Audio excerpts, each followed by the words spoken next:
You're a disgrace. You're not wanted here. That's what my daughter told her at the party. Can you imagine your own daughter looking you in the eye at her own engagement party and spitting out the words, "You're embarrassing me in front of my real family"? That's exactly what my Emma did, right before she unwittingly obliterated her entire future and a $33 million inheritance. What she didn't know is that I'd been hiding the truth about who I really was for 25 years, and her newfound wealth came with conditions she just violated in the most public, spectacular way imaginable. I just smiled, adjusted my worn work boots, and watched her entire world crumble with her next sentence. See, Emma thought she knew everything about money and power. She was about to learn the crushing difference between inherited wealth and earned respect. This whole saga actually starts 25 years ago, with a decision I made that would change everything, including how $33 million could vanish in 72 hours.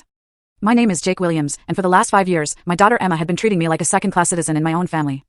It started subtly, almost innocently. At her wedding 3 years ago, she actually seated me with the catering staff. Not at the family table, but with the people serving the food. When I asked her why, she just shrugged and said, "Dad, you'll be more comfortable with people who understand your situation." My situation? I'm a construction foreman. I drive a 2018 Ford F-150 with 200,000 miles on it, and I wear steel-toed Red Wing boots that cost a pretty penny, even if Emma never bothered to notice. To her, I was just the guy who showed up to family events with dirt under his fingernails. The disrespect only got worse after she married Bradley Sterling last year. Bradley came from old Beverly Hills money. His family owns a chain of luxury hotels. At Christmas dinner, Emma actually apologized to Bradley's parents for my rough hands when I passed the wine. Dad, she said, practically wringing her own manicured fingers, spent his whole life working with concrete. It shows.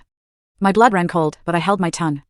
Emma's mother, Rebecca, had passed away 6 years ago, leaving behind what I thought was a modest life insurance policy. Turns out, Rebecca had family money I never knew about. Old money. The kind that comes with layers of lawyers, complex trust funds, and very, very specific rules. Last year, when Emma turned 28, she inherited a staggering $33 million to $28 million in a trust fund, plus an immediate $5 million in cash. Overnight, my daughter went from comfortably middle class to multimillionaire. And that's when everything changed. That's when she bought a $2.8 million penthouse in Beverly Hills. That's when she started shopping at stores where a single dress cost more than most people's cars. And that's when she decided her construction worker father was a complete liability to her shiny new image. But here's the kicker, the inheritance came with requirements. Strict requirements. Emma had to donate $500,000 annually to charity. She also had to maintain what the legal documents called respectful relationships with surviving family members. And she had to submit annual reports proving both conditions were met. Emma, of course, focused solely on the astronomical sum of money.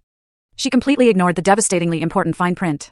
Last month, she joined the Beverly Hills Country Club, a $50,000 annual membership fee. She wanted to network with her kind of people, as she so delicately put it.